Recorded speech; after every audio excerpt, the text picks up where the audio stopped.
Hello friend, real time system के codes के playlist में आज की वीडियो में हम डिस्कस करने वाले हैं रेफरेंस मॉडल और उसके बाद हम डिस्कस करेंगे प्रोसेसर मॉडल।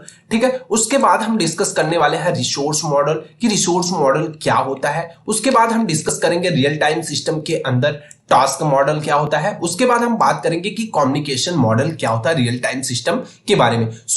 इन टॉपिक्स के बारे में आज की वीडियो में हम डिस्कस करने वाले हैं। वीडियो को लास्ट तक जरूर देखिएगा। और हाँ, अगर आप इस पीडीएफ को डाउनलोड करना चाहते हैं तो डिस्क्रिप्शन में लिंक है, आप वहां से जाके डाउनलोड कर सकते हैं। तो सबसे पहले अगर हम बात करें कि रेफरेंस मॉडल होता क्या है, तो reference model for real time system are important to provide a framework for design analysis, ठीक है, and implementation of real time system.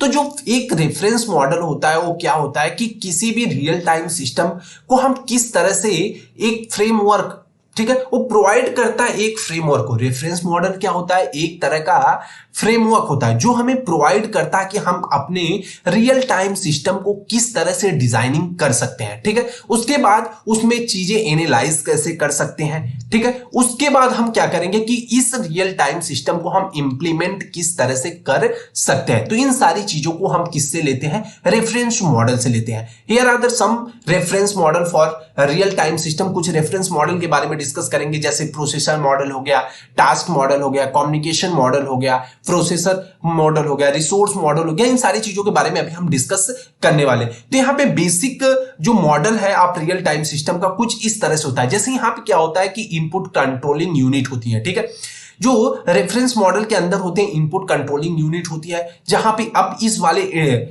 Starting point पे क्या होते हैं, सेंसर होते हैं। सेंसर क्या करते हैं, जो भी फिजिकल एक्टिविटीज होती है उनको सेंस करते हैं, और सेंस करके, जैसे आपने देखा होगा कई गेट होते हैं सेंसर बेस्ड। ठीक है, तो वहां पे क्या होता है कि जैसे हम एंटर करते हैं गेट ओपन हो जाता है। ठीक है, या फिर आपने ये भी देखा होगा कि कोरोना टाइम पीरियड में जैसे आप जाते हैं तो यहां पे क्या करना था, जो कि आपका सैनिटाइज मशीन लगी हुई थी, जैसे आप इसके अंदर एंटर करते थे आपके ऊपर सैनिटाइजर आने लगता था। तो वहां पे क्या होता था कि सेंसर, जो टेम्परेचर सेंसर होता है, बॉडी के टेम्परेचर को सेंस करता था और सिग्नल देता था जो भी मोटर्स होते हैं, ठीक है, उनको कि एक्टिव हो जाओ। उसके बाद क्या होता था, ऑटोमेटिक स्टार्ट हो जाता था। तो सेंसर क्या करते हैं, जो भी फिजिकल एक्टिविटीज होती है उनको सेंस करते हैं। मार्केट में different types of sensor available है, तो आप डिपेंड करता है कि किस तरह की एक्टिविटीज को मेजर करना चाहते हैं, उस हिसाब के सेंसर हम लगा सकते हैं। जैसे अगर हम बात करें ट्रैफिक की, जैसे ऑटोमेटिक चालान की बात करें, तो जो रोड पे ऑटोमेटिक चालान होते हैं, कैमरे होते हैं,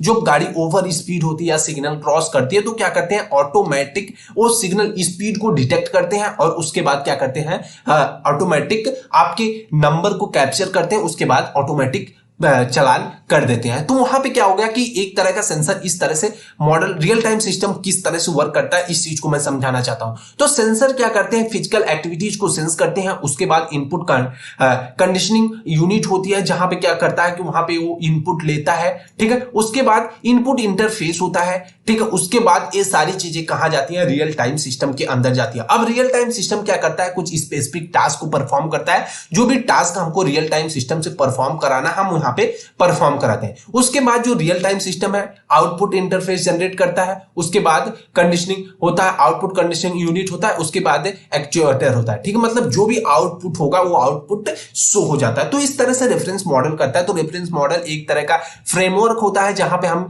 अपने रियल टाइम सिस्टम को डिजाइन कर सकते हैं, या कह सकते हैं कि किस तरह से हमारा रियल टाइम सिस्टम वर्क करेगा। जैसे यहां पे हमने डिजाइन किया है कि हमारा रियल टाइम सिस्टम किस तरह से वर्क करने वाला है।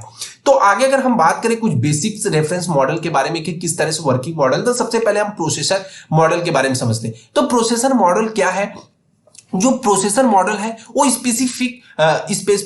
स्पेसिफाई करता है कि कैरेक्टरिस्टिक ऑफ द प्रोसेसर। ठीक है, जो रियल टाइम सिस्टम के अंदर यूज होने वाला प्रोसेसर है उसकी कैरेक्टरिस्टिक क्या है। ठीक है, उसके बाद such as a clock speed, उसकी क्लॉक की स्पीड क्या है, मेमोरी की साइज क्या है, और जो भी इंस्ट्रक्शन है, सेट ऑफ आर्किटेक्चर।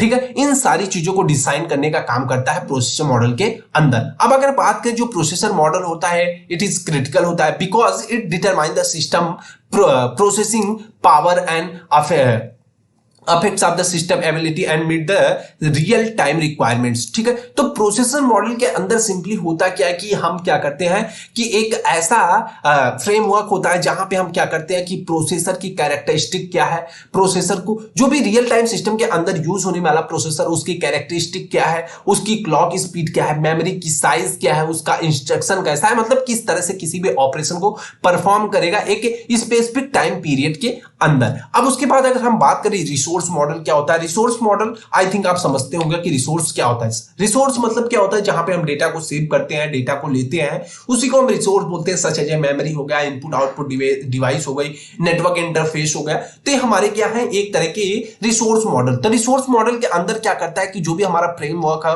वो क्या करता है कि यूज जो रियल टाइम सिस्टम के अंदर यूज होने वाले तो स्पेसिफाई करता है कि आखिर किस तरह की हमारी मेमोरी सच है मेमोरी को, उसके बाद इनपुट आउटपुट डिवाइस को, इंटरनेट नेटवर्क इंटरफेस को, इन सारी चीजों के बारे में डिस्कस करता है कि मतलब किस तरह की हमारी मेमोरी होगी जो रियल टाइम सिस्टम के अंदर यूज होगी, इनपुट आउटपुट डिवाइसेस कौन कौन सी होंगी, उसके बाद नेटवर्क इंटरफेस क्या क्या होने वाला है, इन सारी चीजों को डिफाइन करने का काम करता है। अब आगे अगर हम बात करें the resource model is essential because determine the system ability handle to the process and affect the system ability to meet its real time requirements. अब क्या कर रहा है कि जो रिसोर्स मॉडल होता है ये जरूरी होता है क्योंकि अब हमारा सिस्टम मान लो किस तरह का टास्क को परफॉर्म कर रहा है, कुछ ऐसा टास्क परफॉर्म कर रहा है जहां पे हमें डेटा को स्टोर करने की जरूरत पड़े, या हो सकता है कि जो भी डेटा स्टोर सिस्टम में हम उसको क्या करना चाहते हैं अपने कंप्यूटर सिस्टम या रियल टाइम सिस्टम को देना चाहते हैं, तो वहां से वो क्या करता है डेटा को फ्रीज करता है। तो इसलिए हम कह सकते हैं जो भी रियल टाइम रिक्वायरमेंट्स है उसको फुलफिलमेंट करता है। अब उसके बाद टास्क मॉडल करते हैं। टास्क मॉडल क्या हो गया कि जो भी हमारा रियल टाइम सिस्टम है वो किस तरह से टास्क को परफॉर्म करेगा। सच है अगर हम बात करें किस तरह से टास्क परफॉर्म, सच है डेटा एक्वाजिशन हो गया, ठीक है, डेटा को किस तरह से प्रोसेस करेगा, और कम्युनिकेशन किस तरह से करने वाला, मतलब डेटा को लेने के बाद जो भी डेटा है किस तरह से सेव करेगा, आउटपुट जनरेट करेगा, इन सारी चीजों को मतलब टास्क को किस तरह से परफॉर्म करता है इस चीज को हम डिफाइन करते हैं। टास्क मॉडल के बारे में अगर आगे हम बात करें, जो टास्क मॉडल क्रिटिकल होता है because it is determine the system workload होता है and affects the system ability to meet its real time requirement. तो वही कह रहा है कि जो भी सिस्टम होता है वो क्या करता है एक रियल टाइम स्पेसिफिक जो रिक्वायरमेंट होता है उसको फुलफिलमेंट करता है एक स्पेसिफिक टाइम पीरियड के अंदर। जैसे क्या होगा कि अगर हम बात करें यहाँ पे कि जैसे अब कोई टाइम पीरियड मान लिया हमारे कि यहाँ पे 2 मिली सेकेंड्स का टाइम है, ठीक है। आपको अब क्या करना है कि हमारा टास्क मॉडल में के अंदर क्या हम करते हैं कि जो टास्क मॉडल होता है वो टास्क मॉडल के अंदर हम डिफाइन करते हैं कि हमारा जो भी रियल टाइम सिस्टम है किस तरह से डेटा को एक्वायर करेगा, फिर डेटा को प्रोसेस करेगा, डेटा को प्रोसेस करने के बाद कम्युनिकेशन करेगा, उसके बाद डिजायर आउटपुट कब तक जनरेट करेगा, इस वर्किंग मॉडल को हम डिफाइन करने का काम करते हैं, तो उसको क्या कहते हैं टास्क मॉडल। अब आगे हम बात करें कम्युनिकेशन मॉडल हो गया। कम्युनिकेशन मॉडल के बारे में बात करें जब क्या होता है दो प्रोसेसर मतलब आपस में क्या करते हैं कांटेक्ट करते हैं, आपस में कम्युनिकेट करते हैं, एक कम्युनिकेशन दूसरे एक प्रोसेसर कह सकते हैं एक तरह से जो भी डेटा सेंड होता है एक प्रोसेसर से दूसरे प्रोसेसर। जो कम्युनिकेशन मॉडल है स्पेसिफाई करता है कम्युनिकेशन प्रोटोकॉल को या मैकेनिज्म जो रियल टाइम सिस्टम के अंदर यूज होने वाला है, सच है मैसेज पासिंग हो गया, ठीक है, शेयर्ड मेमोरी हो गया एंड सॉकेट्स हो गया। अब जैसे क्या हो गया मैसेज पासिंग हो गया, अब क्या कर रहा है कि एक हमारा प्रोसेसर है दूसरे प्रोसेसर को मैसेज पास कर रहा है या फिर कह रहा है मेमोरी को शेयर कर रहा है या फिर कह सकते हैं सॉकेट्स हो गए। इन सारी चीजों को कम्युनिकेशन मॉडल के अंदर हम डिफाइन करने का काम करते हैं। जो कम्युनिकेशन मॉडल है ये नीड इसकी जरूरत है क्योंकि सिस्टम में जरूरत इसलिए है क्योंकि जो भी handle process data and affect the system ability to meet a real time requirements. एक रियल टाइम रिक्वायरमेंट्स के अंदर क्या करता है सिस्टम को एक एसेंशियल डेटा प्रोवाइड करने का काम करता है और जो भी टास्क होता है आसानी से परफॉर्म हो सके इन सारी चीजों को मैनेज करने का काम करता है। तो आई थिंक आपको समझ में आया होगा कि किस तरह से इसमें चीजें वर्क कर रही हैं और आपका रेफरेंस मॉडल होता क्या है, रेफरेंस मॉडल वर्क किस तरह से करता है। सो फ्रेंड आज की वीडियो में बस इतना ही। अगर वीडियो पसंद आई हो तो लाइक कमेंट और सब्सक्राइब जरूर कीजिएगा और हाँ अगर आप इस पीडीएफ को डाउनलोड करना चाहते हैं तो डिस्क्रिप्शन में लिंक है, आप वहां से जाके डाउनलोड कर सकते हैं। Thanks for watching the video. Thank you, bye bye guys.